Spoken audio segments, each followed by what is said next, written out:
The rattlesnake's warning came too late. Florence O'Malley had already stepped on the creature coiled beneath the sage. Pain shot through her ankle like fire as she stumbled backward into the unforgiving dust of the Wyoming Territory, her water canteen tumbling from her grasp.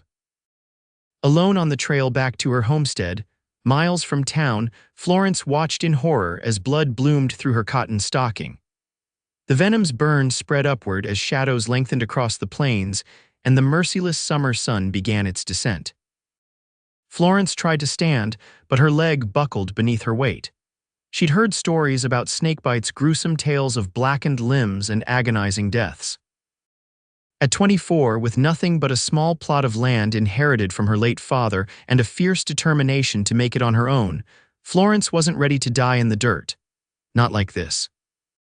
She tore a strip from her petticoat and tied it above the wound, but her fingers trembled so badly she could barely manage the knot. The land around her, once vibrant with possibility, now seemed vast and empty, a golden prison stretching to the horizon. As darkness fell, the first chills of venom fever began to shake her body. Florence dragged herself toward a rocky outcropping, seeking shelter as the night descended. Her breath rattled in her chest, each inhalation a struggle as she fought against mounting terror and the poison's spreading grip. She hadn't told anyone in town she was heading back to her homestead today. No one would miss her until it was too late. "Help," she called, her voice thin and reedy in the gathering darkness. "Please, someone." Then she heard hoofbeats, distant at first but growing steadier. A mirage, she thought, a fever dream, but the sounds persisted, and soon a silhouette appeared against the fading light, a rider tall in the saddle. "Hello," Florence called, her voice cracking. "Over here." The horse and rider turned in her direction, approaching cautiously at first, then with urgency as they spotted her huddled form. "Madam, you all right?" The voice was deep, concerned. "Snakebite," Florence managed, gesturing weakly to her leg. The man dismounted in one fluid motion, his spurs jangling as he knelt beside her. In the fading light, she could make out a weathered face beneath the brim of his hat, eyes sharp with concern. "Name's Henry Thornton," he said, examining her ankle with careful fingers. "Rattler got you good." "Florence O'Malley," she replied, wincing at his touch. "I didn't see it until too late." Henry's expression tightened as he assessed the bite. "How long ago?" "Just before sunset," he nodded, his face grim but determined. "We need to get you somewhere safe. My camp's not far. Think you can ride?" Florence tried to stand, but another wave of dizziness sent her stumbling back. Henry caught her before she hit the ground, his arms strong and steady. "I've got you," he said, lifting her effortlessly. "My horse can carry us both." The night air grew colder as Henry helped Florence onto his horse before mounting behind her. She leaned against his chest, his heartbeat steady against her back as he guided the horse forward. The poison made her thoughts foggy, time slipping in and out like the tide. "Stay with me, Miss O'Malley," Henry said, his voice close to her ear. "Tell me about your homestead." Florence fought to focus, clinging to consciousness. "Not much to tell. 20 acres, small cabin left to me by my father. You live there alone?" He asked, guiding the horse around a patch of rocky terrain. "Since father died last winter, everyone said I should sell, but it's all I have left of him." Henry made a sound of understanding. "Takes courage to stake a claim out here, especially alone." Florence's breathing grew more labored, each inhale a ragged effort that seemed to scrape her lungs. The venom was working deeper and panic clawed at her throat. I can't breathe right," she gasped, his arm tightened around her waist. "Hold on, you're almost through it," the cowboy said, spurring his horse faster. "My camp's just beyond those rocks." Time blurred and suddenly they were stopping. Through fever-hazed eyes, Florence saw a small campfire, a bedroll, and supplies arranged neatly nearby. Henry eased her down from the saddle and carried her to his bedroll. "Got some herbs that might help," he said, rummaging through his saddlebags. "Learned a few things from a Shoshone healer years back." Florence watched as he crushed leaves between his fingers, mixing them with water from his canteen. The bitter paste he spread on her wound made her hiss with pain. "It burns," she whimpered. "That means it's working," Henry replied, his hands gentle but sure. "Draws out poison." He wrapped her ankle with a clean cloth, then helped her drink water before brewing a tea from different herbs. "This'll help with the fever," he explained, holding the tin cup to her lips. "Small sips now." The liquid tasted of earth and something bitter, but Florence drank obediently. Henry placed his bedroll beneath her and covered her with his coat. As she shivered beneath the stars, he built up the fire. "Why would you help a stranger?" she asked, her voice thin in the vast night. Henry settled beside her, close enough to offer warmth but respectfully distant. "Out here, strangers are just friends you haven't met yet. Besides, my ma raised me right." "Are you a rancher?" Florence asked, trying to focus on anything besides the pain. "Was a ranch hand most of my life. Now I scout for the railroad. They're planning a new line through the territory." He poked at the fire. "What about you? What brought you to Wyoming?" "My father heard there was land for the taking. He had dreams of building something lasting." Florence's voice wavered. "Now it's just me and those dreams." Her breath rattled again and panic seized her. Henry moved closer, lifting her slightly to ease her breathing. "Easy now," he soothed. "The worst should pass by morning if we keep that poison from spreading." Throughout the night, Henry kept vigil. When her fever spiked and nightmares gripped her, he bathed her forehead with cool water and spoke quiet reassurances. When she thrashed in delirium, he held her steady. Dawn broke with Florence still alive, her breathing easier though her leg throbbed mercilessly. She awoke to find Henry brewing coffee over a fresh fire. "You made it through the night," he said, his smile revealing a small dimple in his left cheek. "That's a good sign." Florence tried to sit up, grimacing. "Thanks to you. Can you tell me where your homestead is?" "You need proper rest, and I'd wager you've got supplies there better than my humble offerings." Florence described the location, a small cabin nestled in a valley about 5 miles east of their current position. Henry nodded, helping her drink more water before packing up his campsite. "My horse will get us there before midday," he said, carefully lifting her onto the saddle once more. The journey to Florence's homestead passed in a blur of pain and hazy consciousness, but Henry's steady presence behind her kept her grounded. When they finally crested the hill overlooking her small cabin, emotion welled in her chest.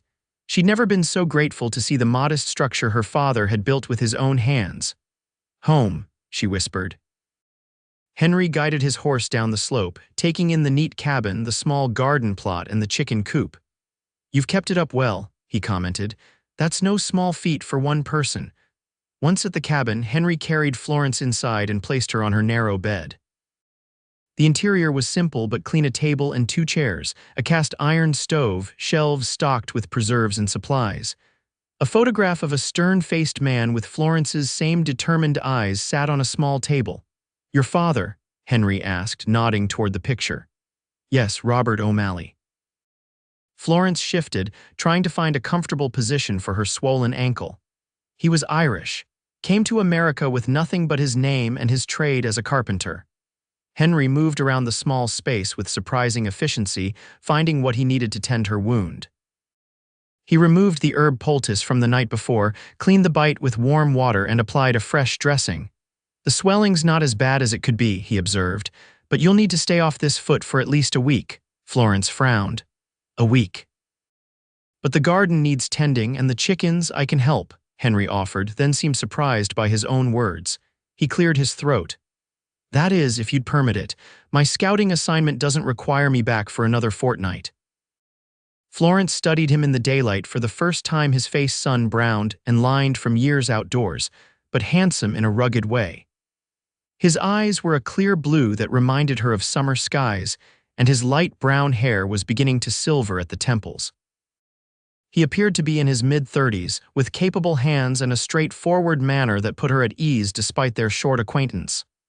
"I couldn't ask that of you," she protested weakly. "You're not asking, I'm offering." Henry shrugged. "I can make camp nearby, tend to what needs doing until you're back on your feet." Florence hesitated. Her nearest neighbors were miles away, and she had no family to call upon. Pride urged her to refuse, but practicality won out. "Thank you," she said finally. "I'll pay you what I can." Henry waved away her offer. "No need, just point me toward what needs doing and I'll see to it." For the next few days, Florence directed Henry from her sick. He fed the chickens, watered her garden, chopped wood for her stove, and even managed to patch a leaky corner of the roof she'd been meaning to fix. Each evening, he'd return to the cabin to prepare a simple meal, which they would share while he recounted the day's accomplishments. On the fourth day, Florence's fever had completely subsided, and she managed to hobble around the cabin with the aid of a walking stick Henry had whittled for her. She found him in the garden, carefully weeding around her tomato plants. "You've got a good eye for gardening," she observed, leaning on her stick. Henry looked up, surprised but pleased to see her upright. "Had plenty of practice. My mother kept a vegetable patch behind our house in Missouri. She'd tan my hide if I pulled up the wrong plants." Missouri. "How did you end up out here?" Henry sat back on his heels, wiping his brow. "War changed everything. Came home to find my family gone, mother dead from typhoid, father and brother killed at Antietam. Nothing left for me there." Florence's heart ached for him. "I'm sorry." "It was a long time ago," he said, though the shadows in his eyes suggested otherwise.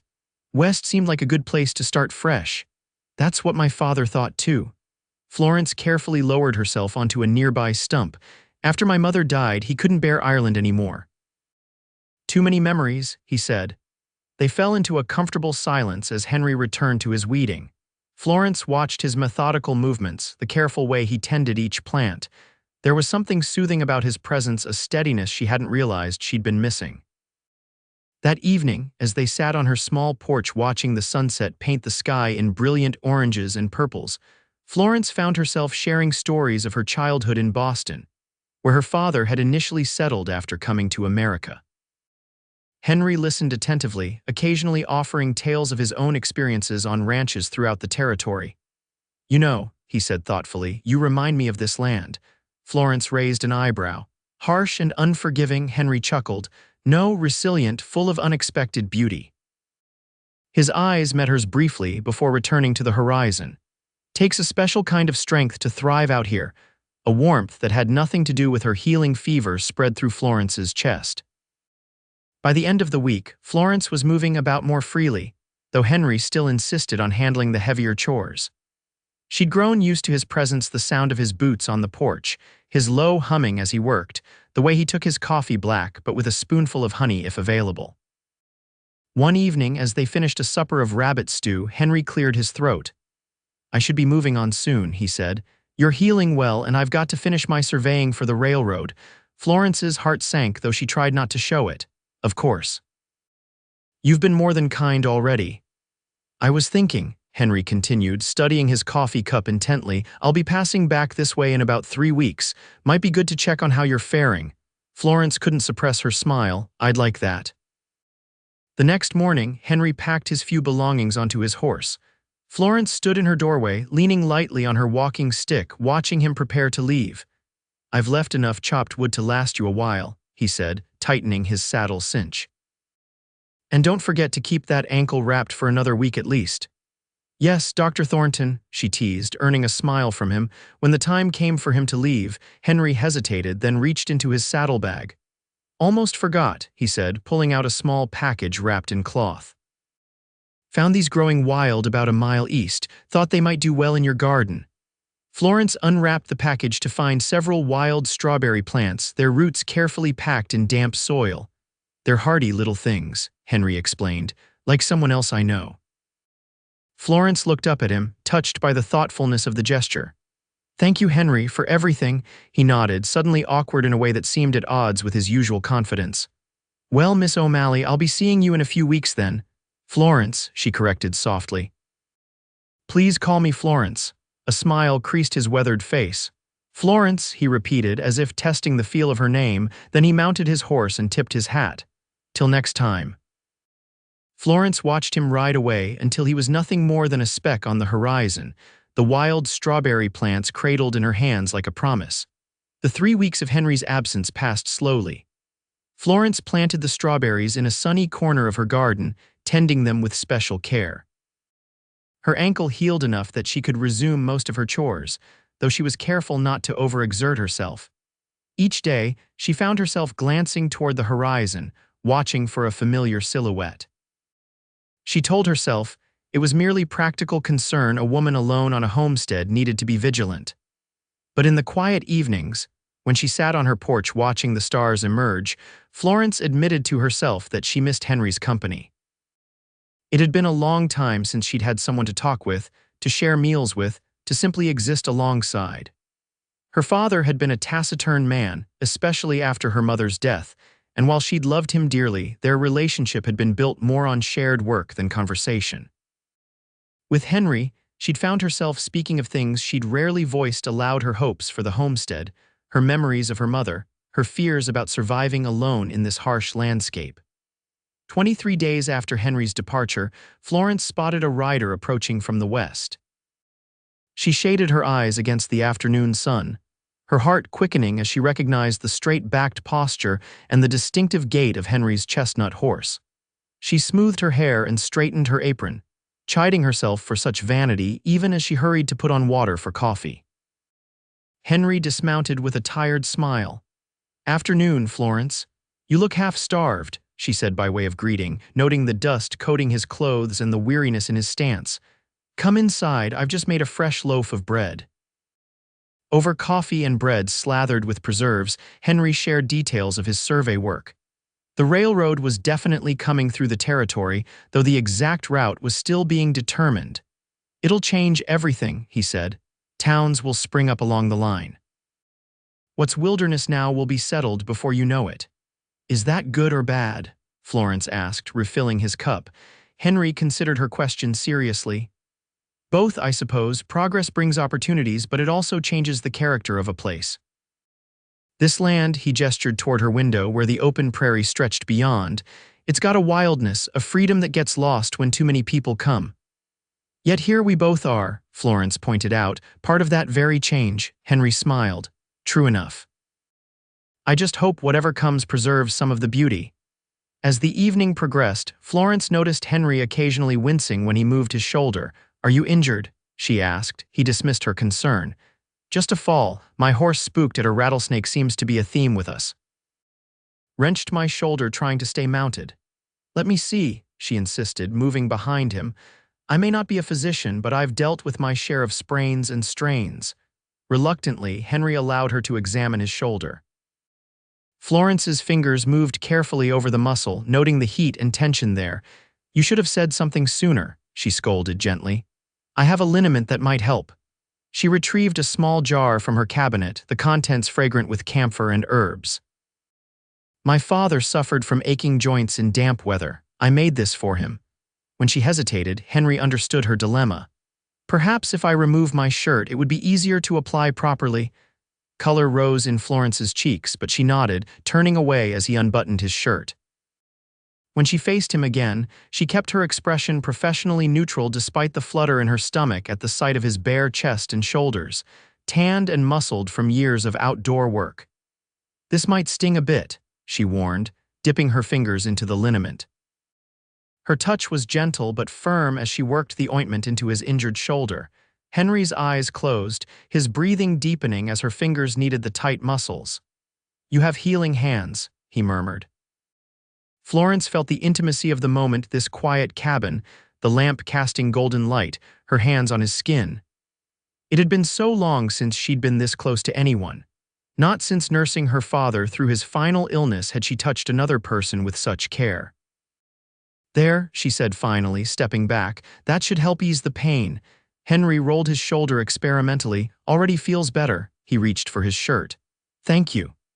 "It's a poor repayment for saving my life," Florence replied, busying herself with returning the jar to its shelf.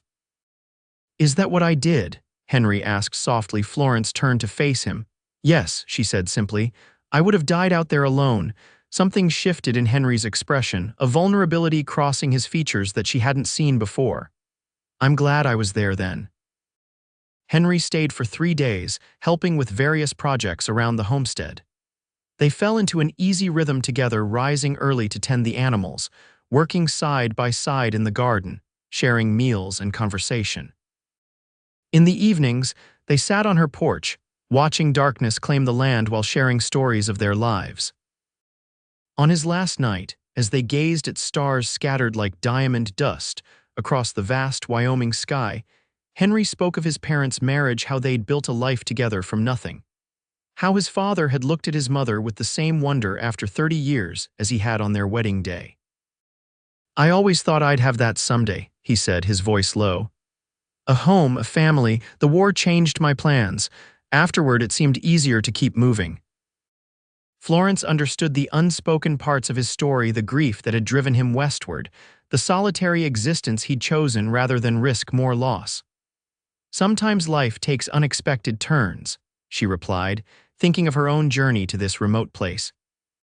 "My father never intended for me to be here alone. He always assumed I'd marry, have children to help work the land." "No suitors back in town?" Henry asked, trying for a light tone. Florence laughed softly. "A few, none worth considering." And now? The question hung between them, weighted with possibility. Florence looked at him, this man who had carried her through the darkness, who had tended her garden and fixed her roof, who spoke to her as an equal and looked at her with quiet admiration.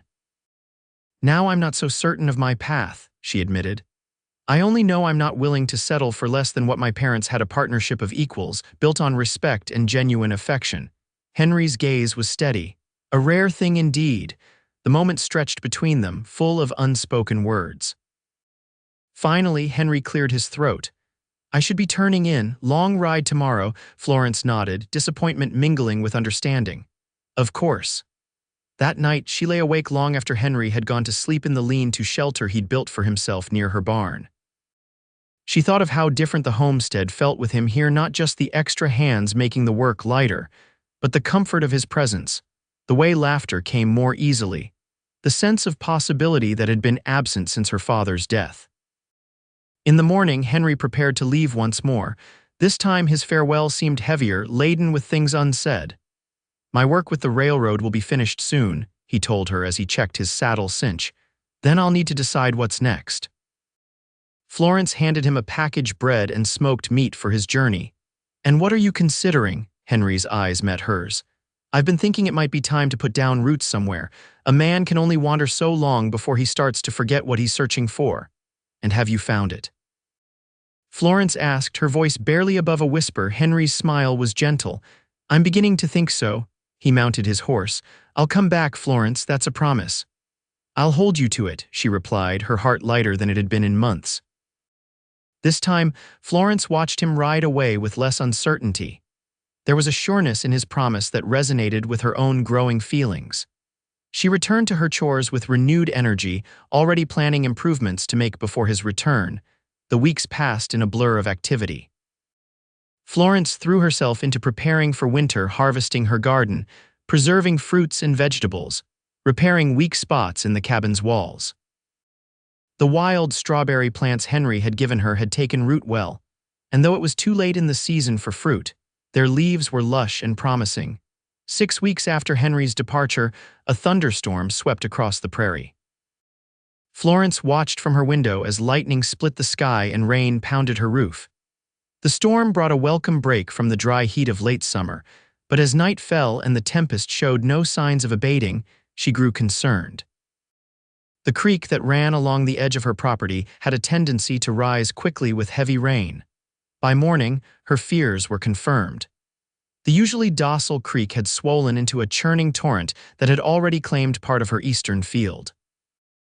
If the rain continued, the water might reach her chicken coop or even the cabin itself. Florence worked frantically in the downpour, digging trenches to divert the water and moving her chickens to higher ground. The soil was heavy and waterlogged, each shovelful an effort that strained her muscles. Mud plastered her clothes to her skin, and rain obscured her vision, but she pressed on, determined to protect what was hers. Hours into her battle against the elements, Florence heard a shout. Squinting through the rain, she spotted a familiar figure on horseback approaching from the ridge. "Henry," she called, relief flooding through her. He rode directly to her side, dismounting in a fluid motion. "Saw the storm and worried about the creek," he explained, taking in her mud-covered form and the partially constructed diversion trench. Without further discussion, he grabbed a shovel and joined her efforts. Together they worked until dusk, fighting against the rising water. When they'd done all they could, Henry insisted they return to the cabin. "You're half frozen," he said, noting her blue-tinged lips and shivering form. Inside, Florence struggled with the buttons of her sodden coat, her fingers numb from cold and exertion. Henry gently moved her hands aside. "Let me help," he said, carefully unfastening her coat. "You need to get into dry clothes before you catch your death." Florence nodded, too exhausted to argue. She retreated behind her privacy screen to change while Henry built up the fire and put water on to boil for coffee. When she emerged in dry clothes, her hair wrapped in a towel, Henry had shed his own wet outer layers and was warming his hands by the stove. "The trenches should hold unless the rain gets worse," he said, handing her a steaming cup. "But I'll check them again before first light." "Thank you for coming," Florence said, sinking gratefully into a chair. "How did you know?" "I was on my way back when the storm hit." "Thought I'd better make sure you were all right." He hesitated. "Truth is, I finished my work early, couldn't stay away any longer." Florence looked up at him, suddenly very aware of the intimacy of the moment, just the two of them in her small cabin, rain drumming on the roof, firelight casting dancing shadows on the walls. "I'm glad you couldn't," she admitted softly. Henry's eyes darkened. He set down his cup and moved closer, kneeling before her chair. "Florence," he began, his voice rough with emotion, "these past months I've thought of little else but you. Your courage, your determination, your kindness." "I know it's soon, perhaps too soon, but it's not too soon," Florence interrupted, her heart pounding. "Not when you know what matters." Henry took her hands in his. "What matters to me is a life of purpose, a home filled with love, and someone to share both the burdens and the joys." His thumbs traced circles on her palms. "I think we could build that together if you'd consider it." Florence's throat tightened with emotion. "Are you asking what I think you're asking, Henry Thornton?" "I am," he said, a smile breaking across his face. "Rather poorly, it seems, but yes." "Florence O'Malley, would you do me the honor of becoming my wife?" Florence looked at this man who had saved her life, who had respected her independence while offering his strength, who saw her as she truly was and valued what he saw. "Yes," she whispered, joy blooming within her chest. "Yes, I will." Henry's smile was brighter than the sunrise as he rose to his feet, drawing her up with him. His hands cradled her face with infinite tenderness. "May I?" he asked, his gaze dropping to her lips. Florence nodded, her eyes closing as Henry's mouth met hers in a gentle kiss that deepened as she wrapped her arms around his neck. When they finally parted, both were breathless. "I've been wanting to do that since I found you in the sage," Henry confessed, his forehead resting against hers. Florence laughed. "Even when I was half dead from snakebite, even then," he assured her, brushing a strand of damp hair from her face.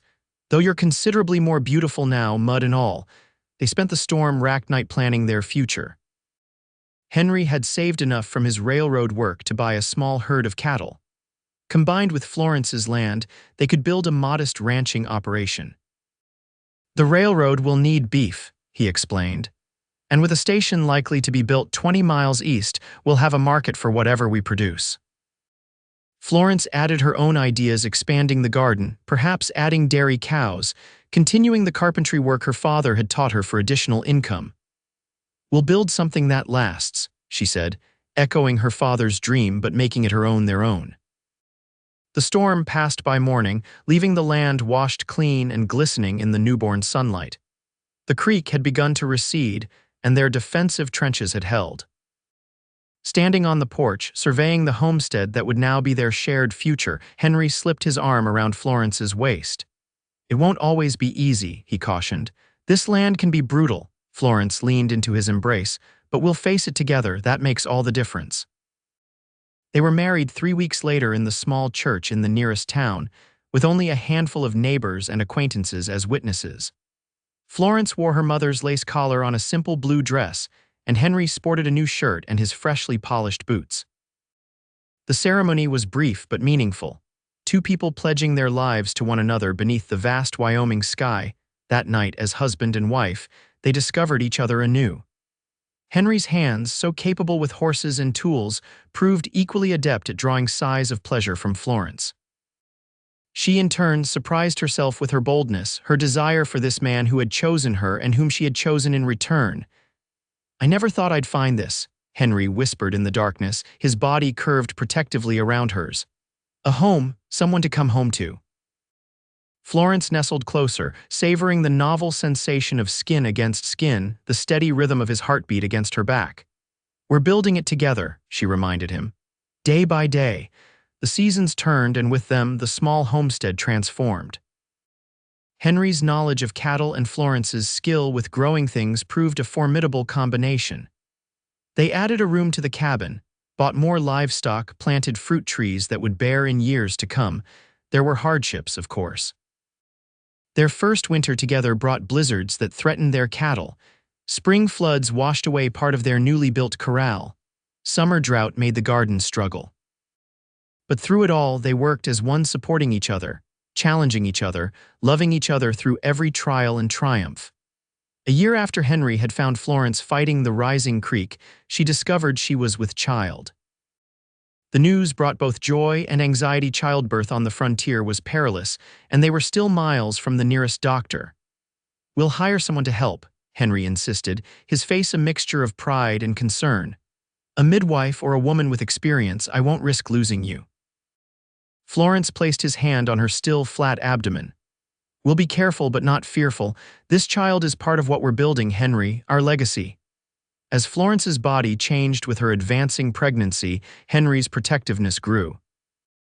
He took on more of her chores, insisted she rest during the hottest part of the day, and rode into town regularly to send telegrams to a doctor in Cheyenne who had agreed to come for the birth, if weather and circumstances permitted. On a crisp autumn evening, as they sat on their expanded porch watching the sunset, Florence felt the first fluttering movements of their child. "Henry," she gasped, grabbing his hand and placing it where she'd felt the sensation. "Wait there, did you feel it?" The wonder on Henry's face as he felt their baby move was something Florence knew she would remember until her dying day. His eyes met hers, filled with emotion too deep for words. "That's our child," he said finally, his voice hushed with awe.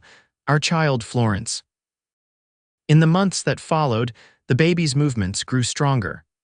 Florence sewed baby clothes in the evenings while Henry crafted a cradle from wood he'd hauled specially from town. They discussed names, made plans for rearranging their home, and spoke to their unborn child about the world awaiting them.